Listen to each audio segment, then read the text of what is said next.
پاکستان تحریک انصاف کو بلے کے نشان سے محروم کر دیا ہے اور ملک کی سب سے بڑی اور پاپولر ترین جماعت کے امیدوار آنے والے انتخابات میں آزاد امیدوار کی حیثیت سے حصہ لیں گے۔ عدل کے ترازو کے نیچے پاکستان کی جمہوریت کو ذبح کر دیا گیا ہے اور اب ملک میں ایک نئی ٹائپ آف آمریت کا دروازہ کھولا گیا ہے کہ جب بھی کوئی کسی سے ناراض ہوگا تو پاکستان کی عدلیہ اور الیکشن کمیشن مل کر اس جماعت سے عین وقت پر انتخابی نشان چھین کر اسے الیکشن سے باہر پھینک دیں گے۔ پاکستان اور دنیا بھر میں دیکھنے اور سننے والوں کو الفت مغل کا سلام۔ آپ میرا یوٹیوب چینل اور فیس بک پہ ہی دیکھ رہے ہیں۔ ایک تھکا دینے والے انتظار کے بعد اور ایک تھکا دینے والی سماعت کے بعد پاکستان کی سپریم کورٹ نے چیف جسٹس آف پاکستان کی سربراہی میں 3 رکنی بینچ نے فیصلہ سنا دیا ہے اور پاکستان کی پاپولر ترین جماعت کو ٹیکنیکلٹیز کا سہارا لیتے ہوئے اور چلمنوں کے پیچھے چھپتے چھپاتے اس جماعت کو بلے کے نشان سے محروم کر دیا گیا ہے۔ آئین کے وہ آرٹیکلز نہیں دیکھے گئے اور آئین پاکستان کی وہ چیزیں نہیں دیکھی گئی کہ جس میں الیکشن کمیشن آف پاکستان کے اختیارات کا تعین کیا گیا کہ کن کن مقامات پر الیکشن کمیشن آف پاکستان کسی جماعت کو جرمانہ کر سکتا ہے اور ڈکلریشن کن حالات میں دے سکتا ہے کہ اس جماعت کو انتخابی نشان سے محروم کر دیا جائے اور اس کی پوری جماعت جو ہے وہ آزاد حیثیت سے آنے والے انتخابات میں حصہ لے۔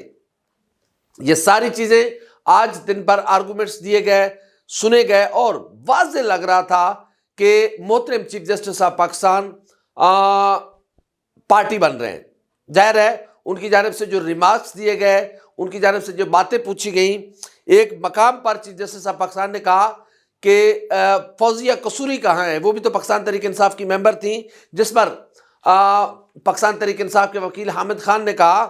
کہ سر ہم آپ سے بلے کا نشان لینے آئے ہیں، یہ نہیں بتانے آئے کہ فوزیہ قصوری صاحب آج کل کس جماعت میں ہیں، ہماری استدعا سنیں، ہمیں بلے کا نشان دیں۔ اسی طرح بہت ساری ایسی چیزیں جب یہ بتایا گیا کہ مسلم لیگ نون کے لوگ بھی آزاد حیثیت میں منتخب ہوئے تو انہوں نے کہا جی وہ تو ان کی سیاسی جماعتوں کا معاملہ ہے، وہ تو بڑے لوگ ہیں، ان کو چھوڑے نا، آپ اپنی بات بتائیں۔ وہ بھی تو سیاسی جماعت ہے، یہ بھی تو سیاسی جماعت تھی۔ بہرحال بہت سارے جو ڈیموکریٹ ہیں، جو جمہوریت کے حامی لوگ ہیں، وہ اس بات پر منحصر بیٹھے ہوئے تھے، انہیں انحصار تھا، انہیں اس بات کا امید تھی کہ سپریم کورٹ آف پاکستان زیادہ سے زیادہ پاکستان تحریک انصاف کو دوبارہ انٹر پارٹی انتخابات کرانے کا حکم دے گی اور یہ کہے گی کہ آپ 8 فروری کے 2 مہینے بعد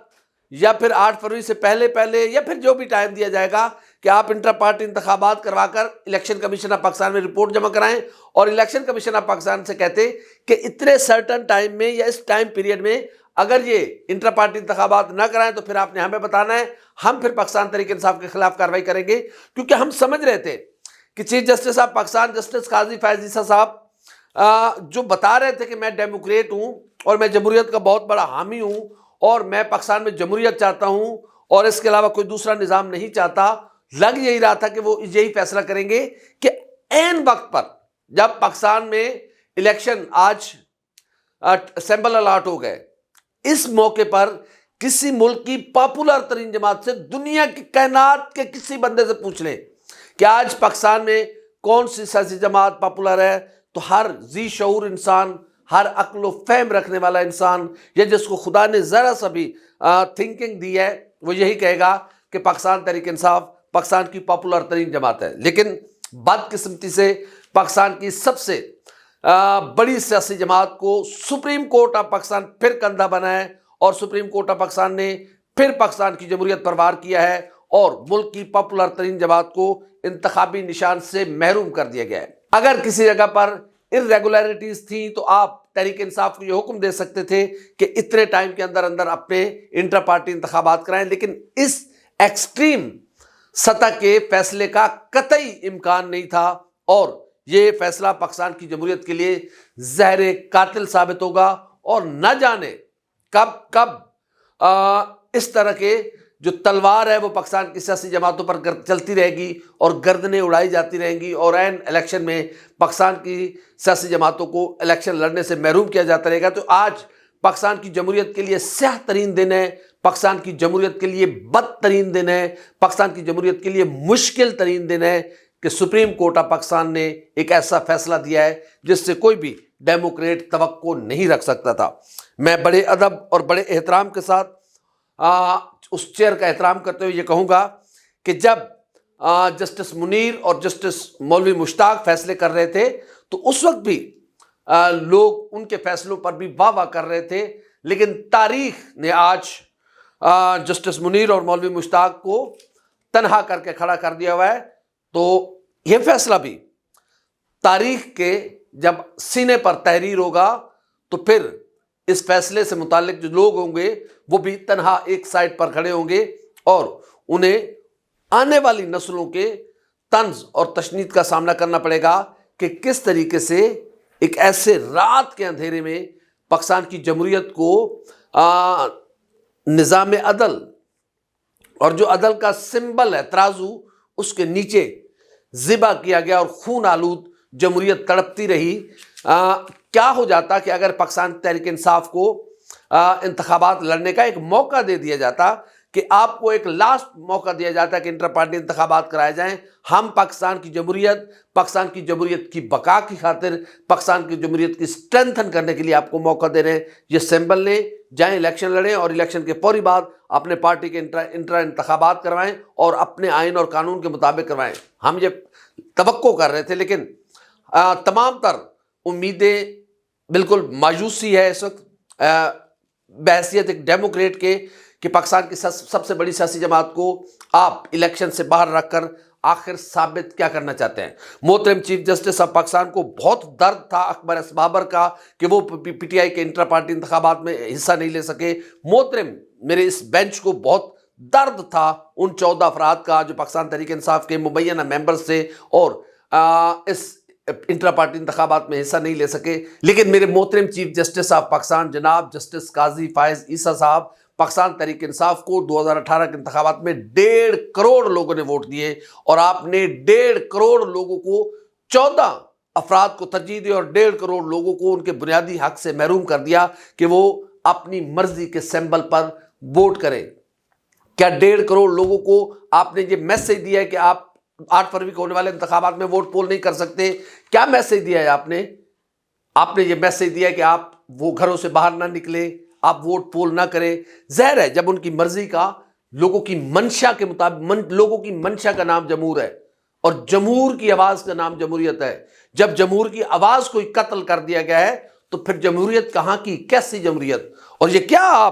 میں قائد اعظم کی جمہوریت چاہتا ہوں، اور یہ کیا آپ جمہوریت چاہتے ہیں؟ ہم نے پتہ چل گیا کہ آپ کا جو اندر کا ڈیموکریٹ تھا وہ آج کھل کر باہر آ گیا۔ شکر ہے، ٹھیک ہے۔ دیکھیں، آپ کو غصہ تھا، آپ کو ناراضگی تھی عمران خان سے، آج آپ نے نکال لیا ہے، لیکن آپ کرسی عدل پر بیٹھ کر یہ آپ نے کام کیا ہے۔ تو تاریخ ظاہر ہے مولوی مشتاق کو بھی غصہ تھا، جسٹس منیر کے بھی معاملات تھے، جسٹس ثاقب نثار کو بھی میاں نواز شریف صاحب سے ذاتی عناد تھا، جسٹس عمر عطا بندیال صاحب کو عمران خان سے ذاتی محبت تھی، لیکن آپ کو جسٹس قاضی فیض عیسیٰ صاحب آپ کو سب سے محبت ہے، لیکن شدید نفرت ہے آپ کو عمران خان سے، اور آج اس کا پروف ہمارے سامنے آ گیا ہے کہ عین الیکشن کے وقت دنیا دیکھ رہی ہے۔ سر، تاریخ لکھے گی کہ یہ سیاہ ترین فیصلہ تھا جس نے پاکستان کی جمہوریت کو ان بھول بھلائیوں میں داخل کر دیا، جس نے ایک نئی ٹائپ آف آمریت کو جنم دیا ہے کہ جب بھی کہیں سے اشارہ ملے گا پاکستان کی سپریم کورٹ گردنیں اڑا کر رکھے گی پاکستان کی سیاسی جماعتوں کی، اور ہیلے بہانے ڈھونڈ کر، چلمنوں کے پیچھے چھپ کر، ٹیکنیکلٹیز کے پیچھے چھپ کر پاکستان کی سیاسی جماعتوں کے انٹر پارٹی انتخابات پر اعتراض کیا جائے گا عین وقت پر، کسی سے بھی، یہاں جس سے مرضی آئے۔ وہ اختر اقبال ڈار صاحب جو کہ پاکستان تحریک انصاف نظریاتی کے ہیں، انہوں نے پاکستان تحریک انصاف کے ساتھ معاہدہ کیا، وہ اچھے خاصے تھے۔ جب پریس کلب میں آئے تو وہاں پر صحافیوں کو آپ نے سنتے ہوئے دیکھا کہ آپ کے چہرے پر زخم کے نشان کیسے ہیں، یا آپ لنگڑا کے کیوں چل رہے ہیں، سہارے پہ کیوں چل رہے ہیں۔ تو وہ آئے پریس کانفرنس کی اور مکر گئے. یا آپ 100 بندہ کھڑا کر کے آپ اعتراض کروا سکتے ہیں, یہ کوئی مشکل کام ہے؟ آپ کو نہیں پتا چیف جسٹس صاحب. بہرحال پاکستان کی تاریخ کا یہ بدترین فیصلہ ہے, اور دیکھتے ہیں کیا اس فیصلے سے لوگ عمران خان کا ساتھ دینا چھوڑ دیں گے. چیف جسٹس صاحب, اگر لوگ گھروں سے ووٹ پول نہیں کرنے نکلے, 1.5 کروڑ لوگوں کو بنیادی حق سے محروم کیا ہے آپ نے کہ وہ اپنی مرضی کے سمبل سے محروم ہو گئے, وہ اپنی مرضی کی جماعت کو ووٹ پول نہیں کر سکتے. لیکن پاکستان تحریک انصاف کو اس کے بنیادی حق سے محروم کیا گیا ہے, اسے سمبل سے محروم کیا گیا ہے. پاکستان تحریک انصاف خواتین کی مخصوص نشستوں سے محروم ہو گئی ہے. پاکستان تحریک انصاف اقلیتوں کی مخصوص نشستوں سے محروم ہو گئی ہے. نہ جانے یہ اقتدار کی موٹر وے کس کے لیے بنائی جا رہی ہے, لیکن جس کے لیے بھی بنائی جا رہی ہے کم سے کم اس سے عشق کیجیے گا تو 5 سال کا کیجیے گا. یہ تو وعدہ کر سکتے ہیں نا کہ 8 فروری کو ہونے والے انتخابات میں جو بھی آئے گا وہ 5 سال پورے کرے گا, یا پھر 1.5 سال بعد اس سے بھی نفرت ہو جائے گی, تو پھر ہم کہاں جائیں گے؟ یہ کس بھول بھلائیوں میں اس قوم کو الجھا دیا گیا ہے, یہ کچھ پگڈنڈیوں میں اس قوم کو اتار دیا گیا ہے. اور پاکستان کی سپریم کورٹ کب تک پاکستان کی جمہوریت کو یوں ذبح کرتی رہے گی؟ کبھی ضیاء الحق کو ریفرینڈم کرانے کی اجازت, کبھی پرویز مشرف کے مارشل لا کو ایلیجبلٹی, کبھی پرویز مشرف کو فوجی وردی میں الیکشن لڑنے کی اجازت, کبھی منتخب وزیر اعظم کو 1.5 سیکنڈ کے لیے کھڑا کر کے 30 سیکنڈ کے لیے کھڑا کر کے سزا دے کر اسے نااہل 5 سال کر کے نااہل کر کے باہر پھینک دو, کبھی منتخب وزیر اعظم کو پاناما, اکاما اور پتہ نہیں کس کس میں ہیلے بہانے ڈھونڈ کر آپ اس کو نااہل کر کے باہر پھینکتے رہو اور قوم دیکھتی رہے. آج جیسے وہ یاد کیے جاتے ہیں فیصلے, محترم چیف جسٹس صاحب آپ کے فیصلے کو بھی یاد کیا جائے گا, اور مورخ اس کو سیاہ ترین الفاظ میں نوٹ کرے گا. یہ انتخابات اور اس کے نتیجے میں ہونے والے نتائج دنیا تسلیم کرے گی کہ نہیں کرے گی, یہ ہم ابھی قبل از وقت نہیں کہتے. بنگلہ دیش کے انتخابات اور اس کے نتائج ہمارے سامنے ہیں. یہ جو بھی مسائل ہوں گے اس کے ذمہ دار جسٹس قاضی فیض عیسیٰ اور سپریم کورٹ آف پاکستان ہوگی, کیونکہ اس طرح کے فیصلے یقیناً قوموں کے لیے اور پاکستان کی جمہوریت کے لیے جتنے تکلیف دہ ثابت ہوں گے. آج جو فصل ہم نے بوئی ہے یہ قاضی فیض عیسیٰ صاحب کے پوتے پوتیاں اور ہمارے بچے مل کے کاٹیں گے, اور ہم سب کے بچے یہ فصل مل کے کاٹیں گے. یہ کانٹوں کی فصل ہم نے بوئی ہے تو یقیناً ہماری نسلوں نے اس کو کاٹنا ہے. خدا اس ملک کی خیر کرے, خدا اس ملک کے بسنے والے لوگوں کی خیر کرے. ہماری ویڈیو آپ کیسی لگی لائک کریں, کامنٹ کریں, سبسکرائب کریں, بیل آئیکن کو بٹن دبائیں تاکہ جو بھی ہماری ویڈیو ہے سب سے پہلے آپ تک پہنچے. اللہ حافظ ناصر.